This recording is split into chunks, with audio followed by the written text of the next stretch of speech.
আমি advocate M H Rahman. আমাদের এলাকার যে টোটো চালকরা রয়েছে তারা সবাই আজকে চিন্তিত এবং খুবই আতঙ্কিত এই কারণে যে তারা টোটো নিয়ে নিজস্ব টোটো নিয়ে কিষানগঞ্জ মানে আমাদের এলাকা থেকে কিষানগঞ্জ বিহারে ঢুকতে পারছে না। কারণ ঢুকলেই 5,000 থেকে নিয়ে 20,000, 30,000, 40,000, 50,000 পর্যন্ত ফাইন দিতে হচ্ছে, কারণ তাদের গাড়ির রেজিস্ট্রেশন নাম্বার নাই।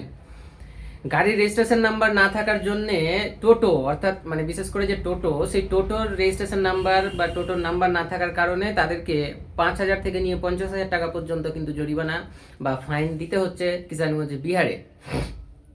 এই নিয়ে সব আতঙ্কিত এবং খুব ভয়ে ভীতির মধ্যে রয়েছে এবং সবার ইনকামও কমে গেছে, যেহেতু তারা কিষানগঞ্জ যেতে পারছে না। এবং এই বেঙ্গলের মধ্যে এইটুকু রাস্তার মধ্যে, অর্থাৎ মজলিসপুর থেকে চূড়াকুট্টি, এইটুকু রাস্তার মধ্যে তাদের সেরকম প্যাসেঞ্জারও হচ্ছে না। এ নিয়ে সবাই অনেক আতঙ্কিত এবং অনেক চিন্তিত রয়েছে। আমি সবার উদ্দেশ্যে, আমাদের এলাকার যত টোটো চালকরা রয়েছে তাদের উদ্দেশ্যে বলছি যে আপনারা চিন্তা করবেন না এবং আতঙ্কিত হবেন না। এখান থেকে চূড়াকুট্টিতেই আপনাদের টোটোর কাগজ কিংবা টোটোর যে রেজিস্ট্রেশন নাম্বারের প্রসেস করা হয়, এখান থেকেই আপনারা আপনাদের টোটোর নাম্বার এবং আপনাদের ড্রাইভিং লাইসেন্স সমস্ত কিছু পেয়ে যাবেন।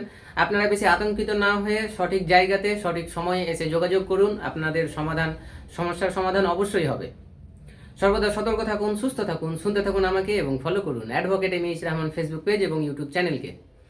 চলুন দেখা হচ্ছে অন্য কোনো ভিডিওতে, ততক্ষণ পর্যন্ত ধন্যবাদ। এবং আপনার জানা মতে যতজন টোটো চালকরা রয়েছেন, আপনারা বেশি বেশি করে এই ভিডিওটা আপনার টোটো চালক ভাইদের কাছে পৌঁছে দিন, যাতে তাদেরও একটু উপকার হয়।